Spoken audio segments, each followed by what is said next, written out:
गंभीर सूत्र है। जिसकी यहाँ की विधि बिगड़ जाती है उसका वहाँ का भी विधि बिगड़ जाया करता है।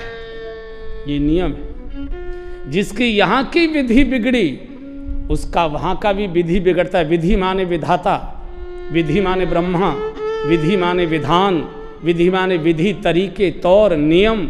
किसी भी प्रकार का नियम, तौर, तरीके, विधि, विधान अगर आपका यहाँ का बिगड़ गया तो वो विधि भी बिगड़ जाया करता है, फिर उसको कोई बना नहीं सकता। खान पान की विधि बिगड़ी, बोलचाल की विधि बिगड़ी, बैठने उठने की विधि बिगड़ी, रहन सहन की विधि बिगड़ी, हाव भाव की विधि बिगड़ी, चलने फिरने की विधि बिगड़ी, क्रियाकलापों की विधि बिगड़ी। अगर यहाँ की विधि बिगाड़ ली तो वो विधि तो बिगड़ेगा ही, उसे कोई रोक नहीं सकता। और इसलिए हानि, लाभ, जीवन, मरण, यश, अपयश, विधिहात, ये अभी तक आपको गलत व्याख्या दी गई है कि हानि, लाभ, जीवन, मरण, यश और अपयश उस विधि के हाथ है। ये बिल्कुल गलत बात है।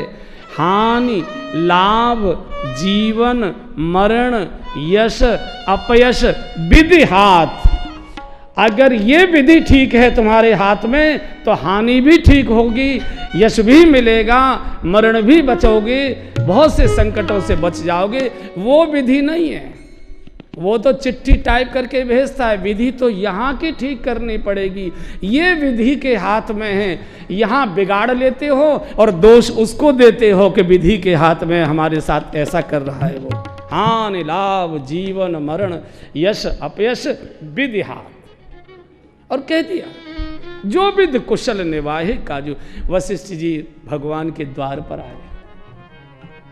प्रभु को पता लगा गुरुदेव पधारे हैं। ओहो, सेवक सदन स्वामी आगमन, सेवक सदन स्वामी आगमन, मंगल मूल अमंगल धमनु, मंगल मूल अमंगल धमनु। तदपि उचित जस बोली सप्रीति, तदपि उचित जस बोली सप्रीति। पठये काज नाथ असनीति, पठये काज नाथ असनीति। सेवक सदन स्वामी आगमन, सेवक सदन स्वामी आगमन। भगवान ने कहा आज तो मेरे भाग्य के द्वार खुल गए गुरुदेव। सेवक के द्वार पर स्वामी का आगमन। प्रभु अच्छा तो ये होता कि मुझे आश्रम बुलवा लिया होता। तदपि उचित असनीति प्रति पठिए ही ना, मुझे बुलाया होता। मैं आता तो ज़्यादा अच्छा, आप आए बड़ी कृपा हुई, लेकिन अच्छा तो ये होता मुझे बुलाया होता। ये बात भगवान की सुनी वशिष्ठ जी रो पड़े, आंखों से आंसू आ गए। रोते क्यों हैं गुरुदेव? बोले एक बाप के दुर्व्यवहार को याद करके रो रहा हूँ। बेटा कैसा सुशील है और बाप कैसा अहंकारी है। उसने कहा जाओ लड़के के द्वार पर उपदेश करो। बेटा कहता है मुझे बुलाया होता तो मुझे ज्यादा अच्छा लगता। राघव आज की रात बेटा सब प्रकार का संयम करना। राम करो सब संयम आजू। कल तुम युवराज होने जा रहे हो। ब्रह्मचर्य का मनसा वाचा कर्मणा पालन करना, भूमि शयन करना, फलाहार करना, जितना बन सके एक आसन पर बैठकर हरि नाम का स्मरण करना। कल तुम युवराज होने जा रहे हो। वशिष्ठ जी तो चले गए।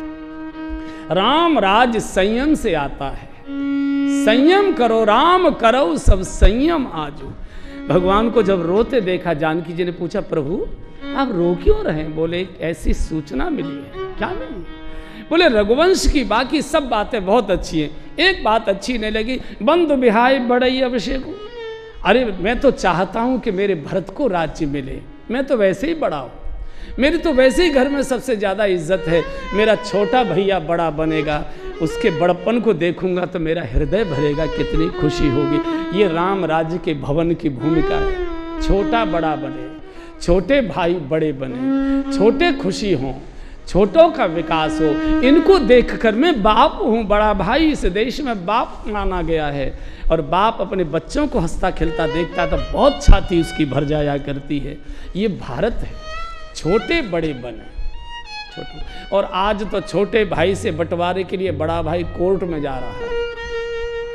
एक आधा कमरा ज्यादा नहीं दिया जा सकता। बाप बन रहे हो और बेटे के साथ ये व्यवहार कर रहे हो। इधर जब जय जयकार हुई तो देवलोकों में विघ्न होने लगा। विघ्न मनावे देव कुचाली।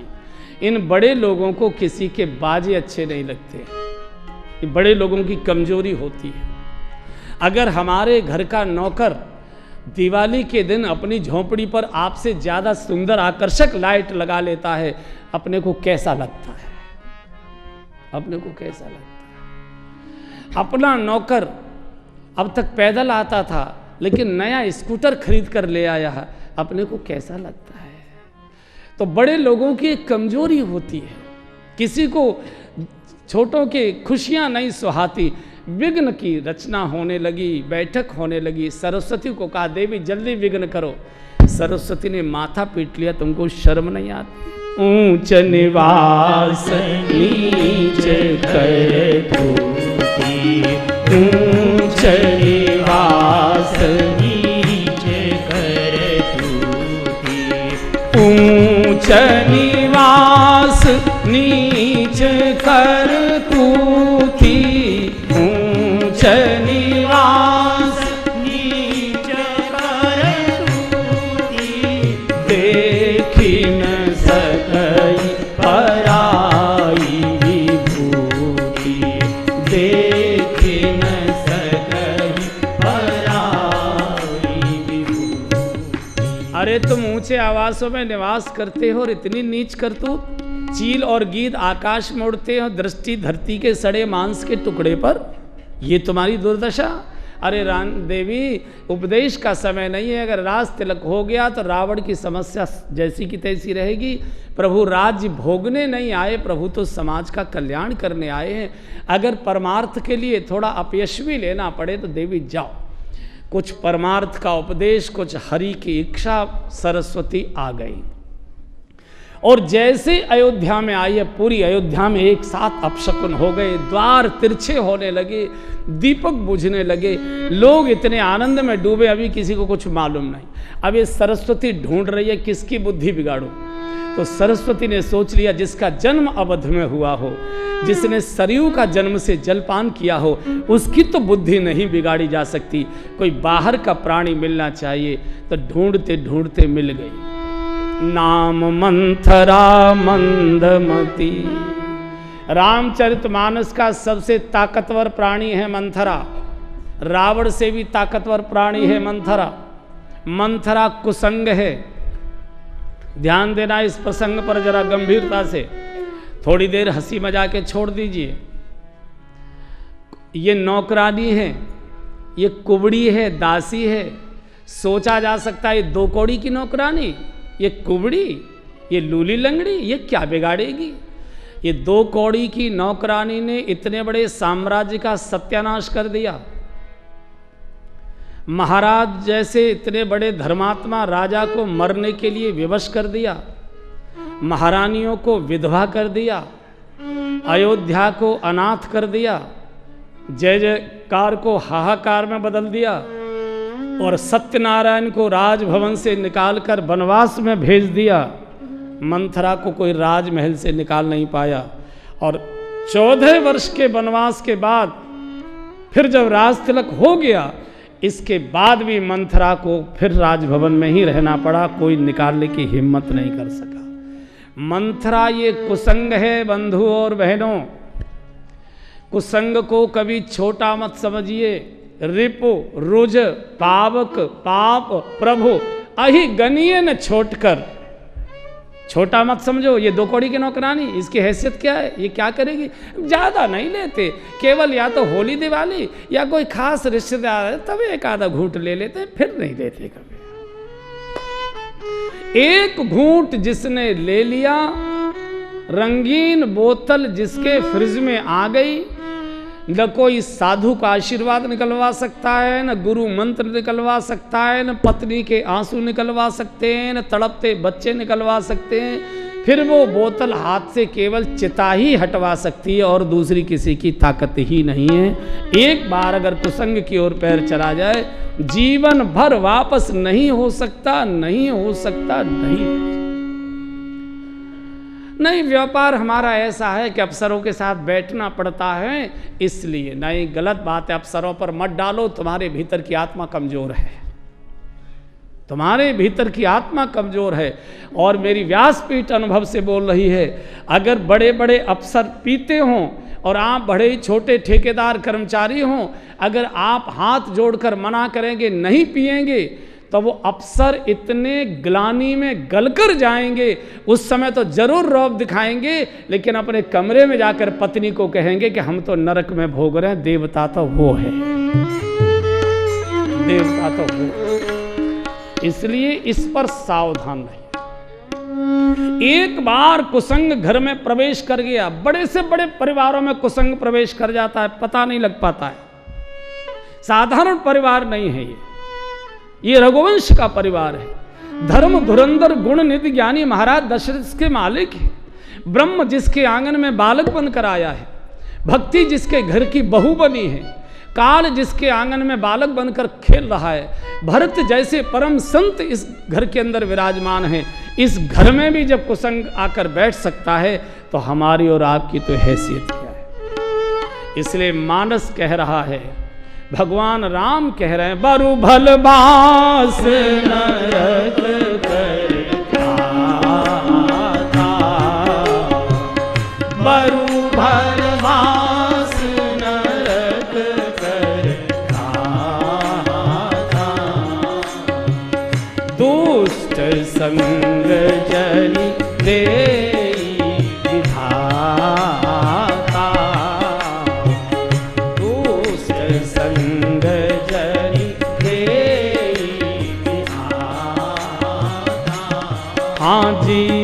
दुष्ट संग जनि देई विधाता, दुष्ट संग जनि देई विधाता। भगवान कह रहे हैं, विभीषण रौरव नरक का भोग मिले तो भोग लेना, लेकिन कभी कुसंग मत करना, 7 पीढ़ियां डूब जाएंगी, बच नहीं सकते। एक सज्जन ने हमसे पूछा कि ये कैसे पता लगे कि जो हम करने जा रहे हैं ये कुसंग है, पहले से तो कुछ पता नहीं लगता है, तो ये कैसे पता लगे। मैंने कहा, देखो भाई, शास्त्र तो मुझे ज़्यादा पढ़े हैं नहीं, मैं तो बिना पढ़ा क्या व्यक्ति हूँ, लेकिन मुझे अनुभव जो आया है, कुसंग क्या है, ध्यान से सुन लीजिए। जिस कार्य को करते समय, जिस व्यवहार को करते समय और जिस आचरण को करते समय, ये तीनों समानार्थक शब्द हैं, लेकिन तीनों के अर्थ गूढ़ और गंभीर हैं।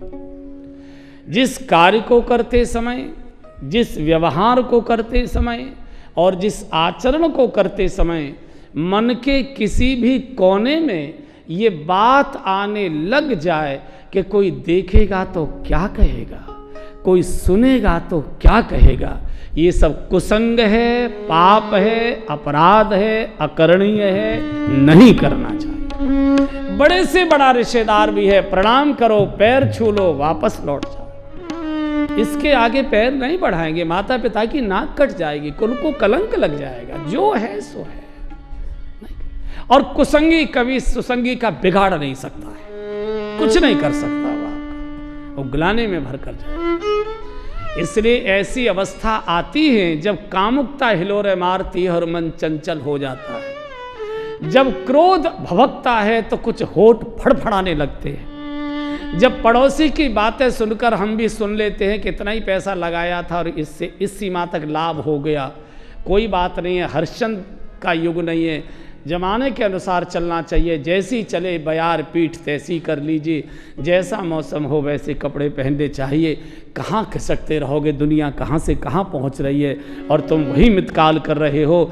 जब लोभ की सड़ायद मस्तिष्क को विकसित करने लगे और बचने का कोई साधन न दिखाई दे, तो एक बार आंख बंद करके गिरिराज महाराज की तलेटी की व्यासपीठ पर बैठे हुए विजय कौशल की याद कर लेना। एक साधु बोल कर गया, एक साधु बोल कर गया, कुछ मत करो, जिस कुर्सी पर बैठे हो रीढ़ की हड्डी सीधी करो और रोना शुरू कर दो। हे गोविंद हे गोपाल, हे गोविंद हे गोपाल, हे दयानिधान,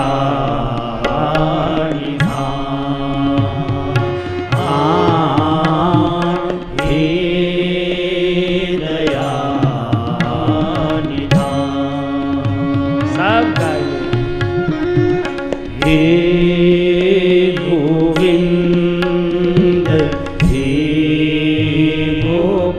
बचाओ, हे गोविंद हे गोपाल, हे दयानिधान,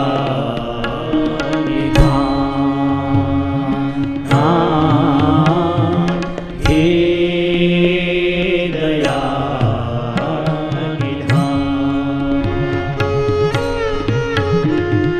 हे गोविंद हे गोपाल, हे गोविंद हे गोपाल, हे गोविंद हे गोपाल, हे गोविंद हे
बैठे हो अपने गुरु को आंखों के सामने खड़ा करो।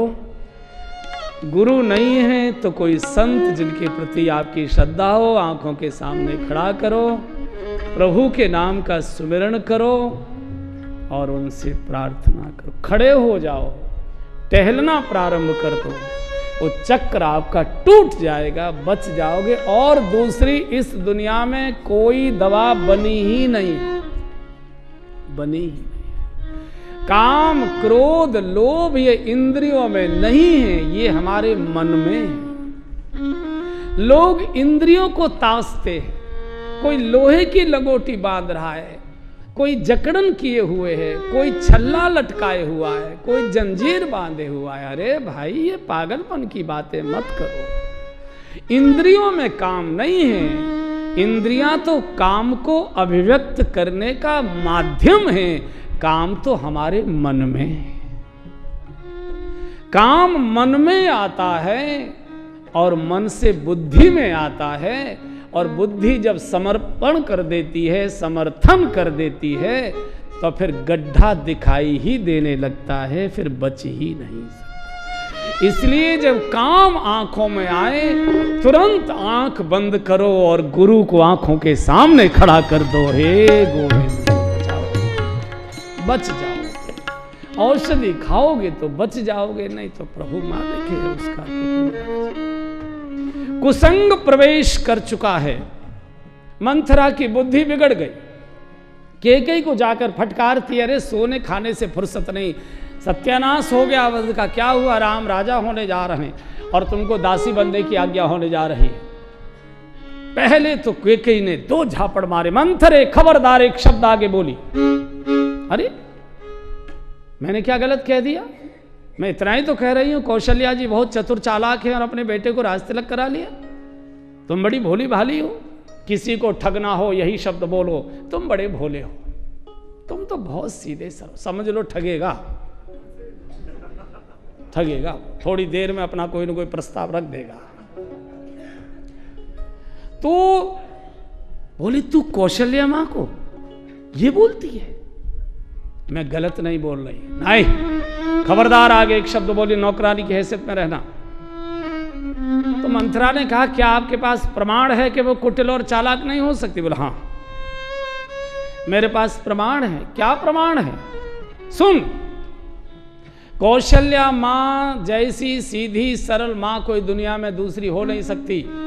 और तू प्रमाण मांगती है, मैं प्रमाण दे रही हूं। अगर कौशल्या मां चतुर होती, कौशल्या मां चालाक होती, कुटिल होती, तो कौशल्या मां के गर्भ से राम जैसे बेटे का जन्म कभी हो ही नहीं सकता था। राम की जन्मदात्री कभी कुटिल चालाक नहीं हो सकी। सरल सुशील राम महतारी, इतनी सरल कोई दुनिया में नहीं। लेकिन कैकेयी ने बस एक भूल की, मंथरा को कंधे से पकड़कर पूछा आखिर ये तेरे मन में बातें आ कैसे रही है? और कुसंग को लकड़ी से भी मत छुओ। बिजली तो कुचालक है, लकड़ी को झटका नहीं मारती, लेकिन कुसंग सुचालक है। लोहे को नहीं छूता कुसंग, लकड़ी को छू लेता है। अरे तू बात क्यों? बोले मैं नहीं बोलूंगी, मुझे जीभ थोड़ा ही कटवानी है। को हो न हमें कहा नहीं, हमको तो लेना देना। अरे बता तो सही, अब जो तू कहेगी सो मैं करूंगी। और तू कहेगी पुत्र त्याग करो, पूत पति त्याग, ये कुसंग है। सुहाग छोड़ने को तैयार है, भरी गोद छोड़ने को तैयार है, कुसंग छोड़ने को तैयार है। मंथरा समझ गई दाव चल गई। बोले रानी तुम ही बनोगी, मैंने ज्योतिषी से पूछा है, राजा भरत बनेंगे। बस एक काम करो, दशरथ जी आएंगे, रूठ कर बैठ जाओ, कोप भवन चली जाओ, ये बढ़िया बढ़िया कपड़े उतारो, काले कपड़े मैले फटे पहनो, बाल खोलो, धरती में लेटो, लाइट बंद करो। और जब दशरथ जी शाम को आए मानना नहीं, पहले अपने 2 वरदान मांगना। एक वरदान में भरत जी को अयोध्या का राज्य, और दूसरे वरदान में 14 राम का वनवास। 14 वर्ष नहीं कहा, बोले जीवन भर का वनवास। और जब तक राजा राम कसम न खा लें होठ नहीं खोलना। चली गई कोप भवन। और ये कुसंग है बंधुओं और बहनों, एक बार कुसंग पड़ोसी बन जाए, संस्कृति के वस्त्र उतरवा देता है, विकृति के काले कपड़े पहना देता है। एक बार कुसंग जीवन में प्रवेश कर जाए, कनक भवन से निकाल कर कोप भवन में धक्का मार देता है। कोप बड़े बड़ी कोठियों में, महलों में रहने वाले कार से उतर कर आते तो गालियां बकते आते हैं, कोप करते आते हैं।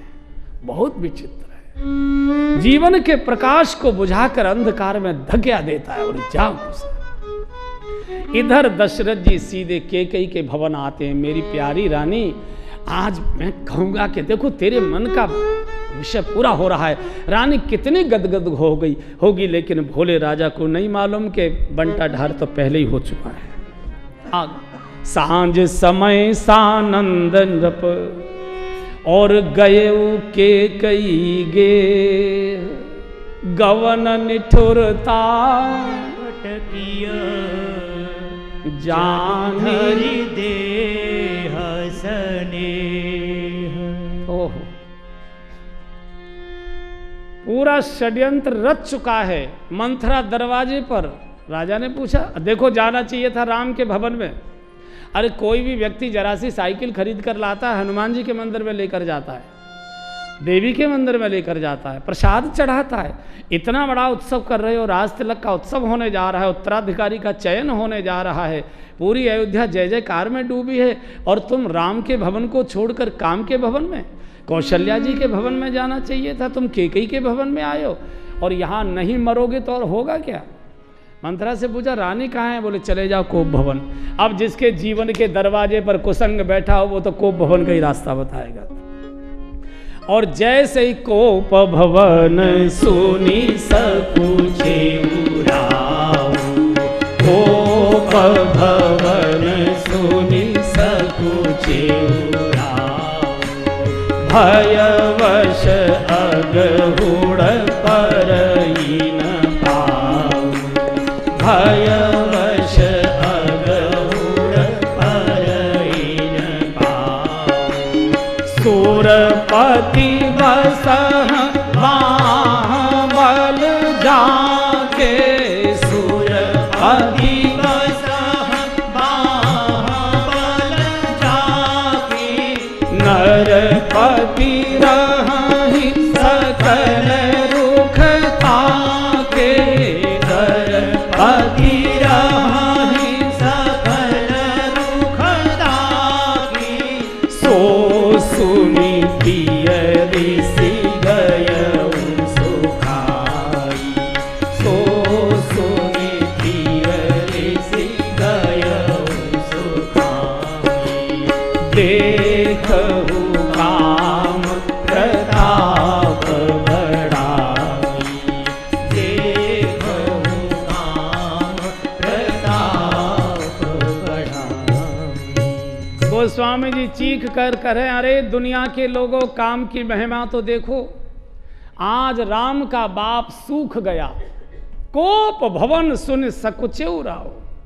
इंद्र जिनसे सहायता की मांग करता था, इंद्र के दरबार में जब दशरथ जी जाते थे तो खड़े होकर इंद्र अपने सिंहासन पर आधा स्थान देता था। बड़े बड़े राजा अपने मुकुट दशरथ जी के चरणों में ऐसे रगड़ते थे, और वो राजा जरा सी रानी रूठ गई तो राजा सूख गया। ये काम की महिमा देखो, आज राम के बाप को भी सुखा दिया। डरते डरते जब कोप भवन गए, रानी धरती पर पड़ी थी, भोले राजा जैसे छुया के ही हे तो रानी रिसान, रानी क्यों रूठ गई हो? एकदम झटका मार दिया। मानव सरोष भुवंग भामिनी विषम भांति ने, जैसे नागिन पर पैर पड़ जाए अंधेरे में, वो जैसे फन मार देती है, फिर छुया फिर फन मार दिया। ऐसा लगा दशरथ जी को रानी काम क्रीड़ा चाहती है, काम कौतुक लेके देखो, अपराध देखो, उत्सव हो रहा है, राजा आज की रात रानी में काम कौतुक देख रहा है। और जब कामुकता बढ़ती है तो मनुष्य अश्लील भाषा, श्रृंगार की भाषा बोलने लगता है, मर्यादा भूल जाता है कि मैं कितनी बड़ी उम्र का हूं, ये भाषा मुझे बोलनी चाहिए कि नहीं, वो भाषा बोले। ओ रानी बार बार कह राव, सुमुखी सुलोचनी पिक बचनी, कारण मोहि सुनाओ, गजगामिनी निज को। गोस्वामी जी ने आंखों में उंगली डाली, राजन ये भाषा आपके मुख से शोभा नहीं देती, आपने मर्यादा पुरुषोत्तम का आह्वान किया है, आपके घर में मर्यादा पुरुषोत्तम भक्ति देवी बहू बनकर बैठी है, ये भाषा इस उम्र में आपके मुख से शोभा नहीं देती। बार बार खुशामद कहे, सुमुखी, हे सुलोचनी, हे मृगनयनी, हे कोकिल बैली, हे गजगामिनी, ये शोभा देती है? अरे तुम बूढ़े हो चुके हो, तुम्हारा मुकुट तिरछा हो गया, तुम्हारे बाल सफेद हो गए, चार चार जवान बहुएं, चार चार जवान बेटे तुम्हारे घर में बैठे हुए हैं, जवान बेटे को तुमने उपदेश कराया है, बेटा सब प्रकार का मानसिक वाचक संयम करना, ब्रह्मचर्य का पालन करना, फलाहार करना, प्रभु नाम का स्मरण करना। जवान बेटे को संयम का उपदेश कर रहे हो, और तुम 80-90 वर्ष की बूढ़ी अवस्था में रानी के साथ काम क्रीड़ा में अश्लील भाषा बोल रहे हो, संकोच नहीं लगता? गोस्वामी जी ने चुनौती दे दी, राजन अब आपके मनोरथ पूरे नहीं हो पाएंगे। रानी तब भी नहीं जागी। मैं वो विषय बोलूँगा नहीं, जरा मुझे संकोच लगता है। हमारे मुरारी बापू जी तो कई बड़े प्रेम से सुना दिया करते हैं कि यही भाषा, मान लो कोई 80-85 साल के बूढ़े सज्जन अपनी 75-77 साल की बुढ़िया से, जो बिना बैंत के चलती नहीं, आंखों से दिखाई देता नहीं, मुंह में एक भी दांत नहीं, कुछ भी बोला नहीं जाता, उससे वो बूढ़ा बोला, हे सुमुखी, हे सुलोचनी, हे मृग नयनी, हे कोकिल बैली, हे गजगामिनी। कैसा लगेगा भाई? अच्छा, जिनकी हैं जाके अपने कमरे में बोल के देखना। हर भाषा की एक उम्र होती है, एक समय होता है, कोई अवसर होता है। दूसरे शब्द बोले हैं उन्होंने, कहो के रंग के करो नरेशु, बोल किसका सिर धड़लक कर दूं, किस राजा को रंग कर दूं। अरे ये तो देवी देवताओं के, मनुष्यों की तो बात छोड़ दो, ये तो कीट पतंगे हैं, मैं तो देवताओं को भी मार सकता हूं।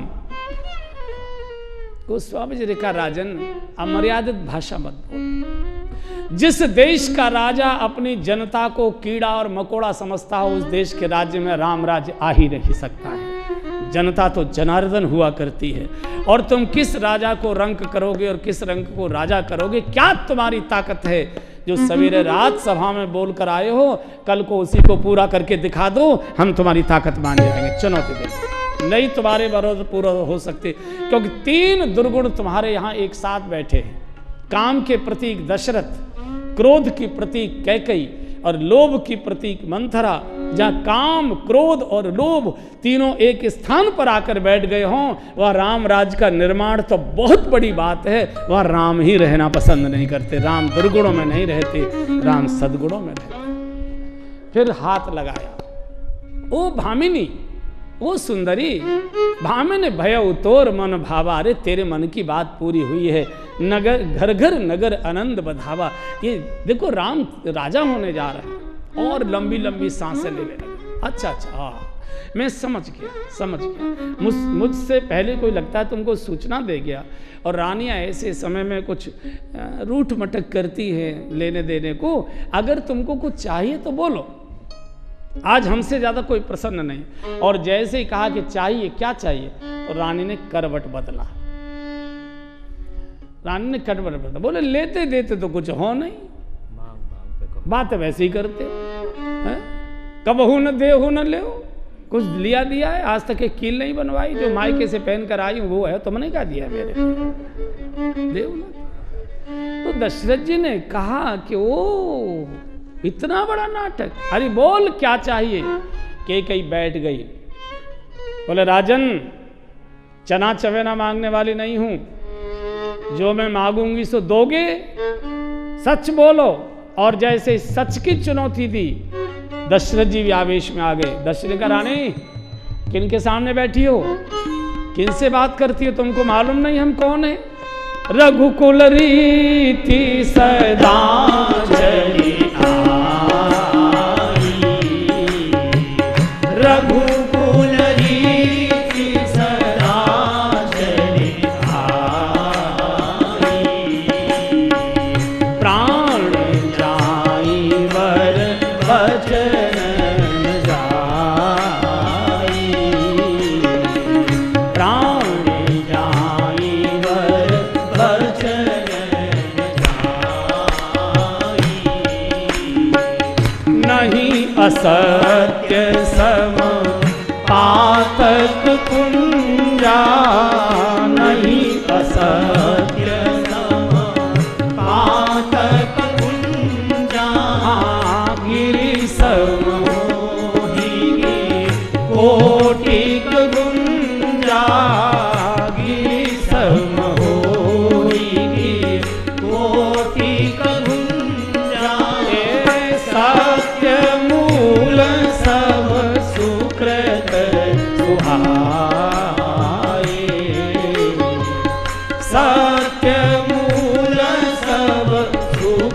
अमृत सुहाए, वेद पुराण विदित मनु गाए, वेद पुराण विदित मनु गाए। अरे हम रघुवंशी हैं, हमारे प्राण जा सकते हैं, बोला गया वचन और दिया गया वरदान वापस नहीं आता। और सुनो, अगर तुमको मेरी बात पर फिर भी भरोसा ना आता हो तो मैं श्री राम कसम खाकर कहता हूं, जो मांगोगी सो। और बस इसी की प्रतीक्षा के कई कर रही थी। जैसे ही दशरथ जी ने राम कसम खाई है, पूरी अयोध्या में अपशकुन हो, दीपक बुझने लगे। कौशल्या मां शयन आरती का थाल सजाकर मंदिर जा रही थी, आरती का थाल हाथ में पूछो, इतना बड़ा अपशकुन आज मेरे घर में कैसे हो रहा है? एकदम सारी अयोध्या कांप उठी। तुमने राम कसम खा ली। जैसे बहेलिया के जाल में पक्षी फंस जाता है और बहेलिया फिर पक्षी की एक एक पंख और नाड़ी नस को चीरता है, छीनता है, तोड़ता है, मरोड़ता है और ची ची ची ची करके जैसे पक्षी प्राण छोड़ देता है। अभी दशरथ जी की वही स्थिति होने जा रही है।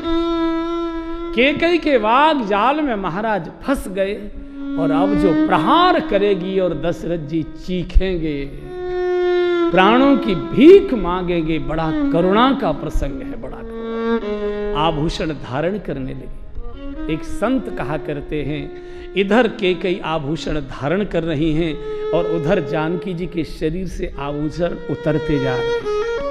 जब तुम धारण करोगी तो उनके तो उतरेंगे।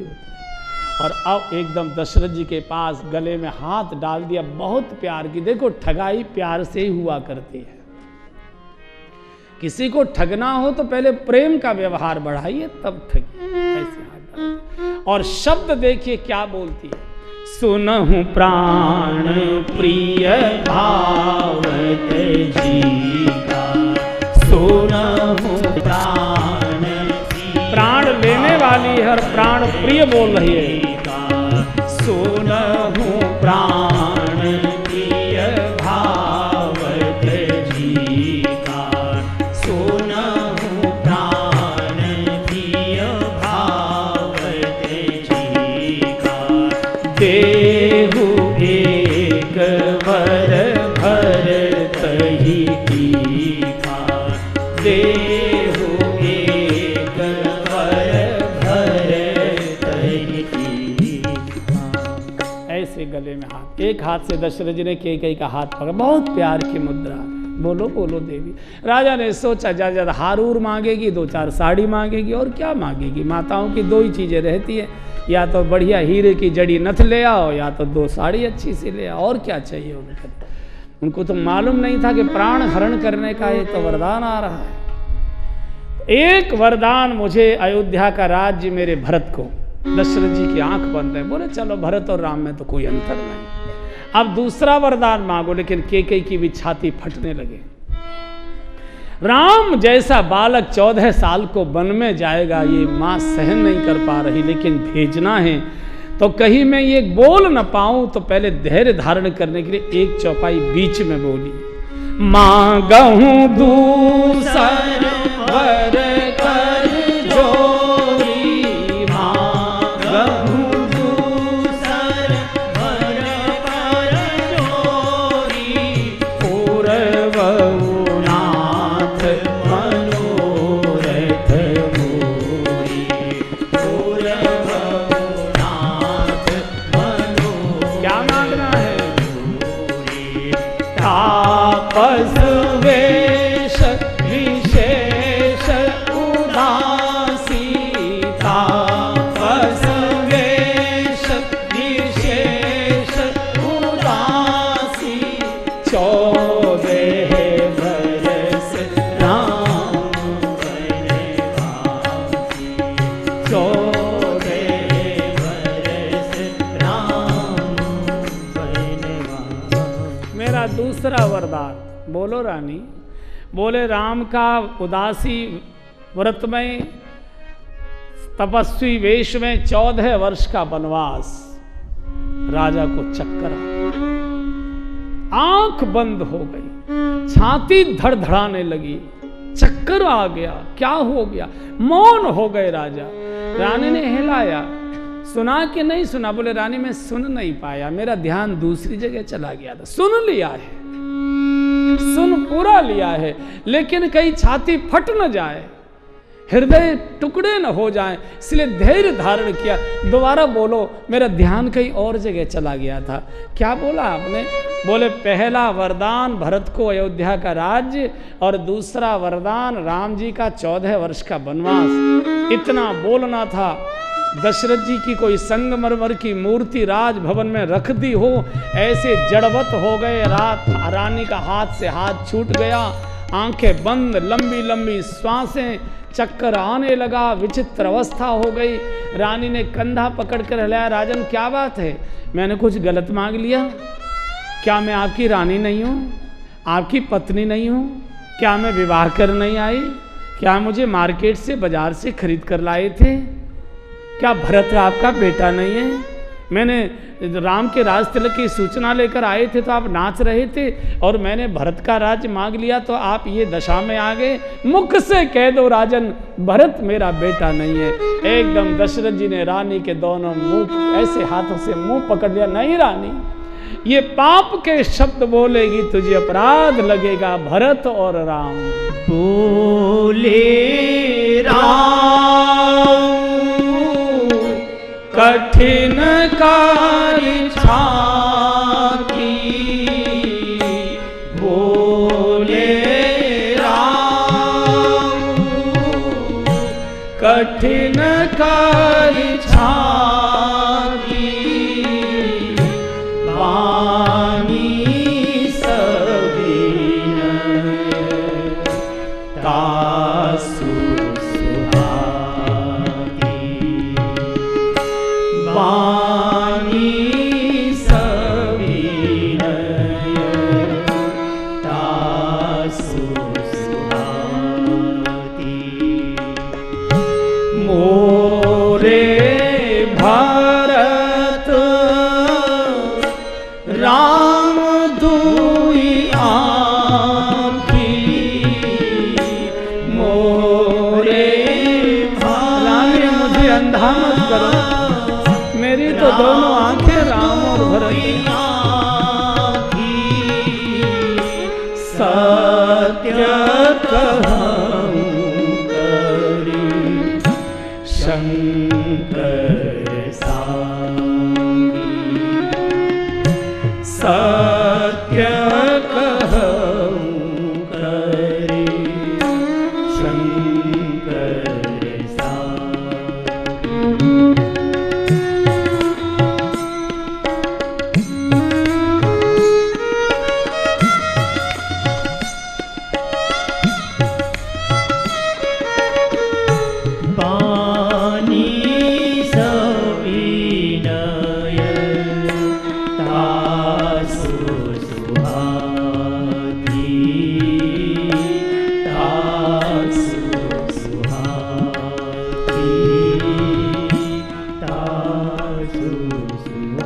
दशरथ जी ने दोनों हाथों से अपने हृदय को पकड़ा, बोले राव कठिन कर छाती। रानी, राम और भरत तो दोनों मेरी आंखें, मैं भगवान शिव की साक्षी करके बोलता हूँ, मुझे अंधा मत करो। अरे मेरा राम तो पहले ही चाहता था भरत अयोध्या का राजा बने, उसकी तो बिल्कुल इच्छा नहीं थी।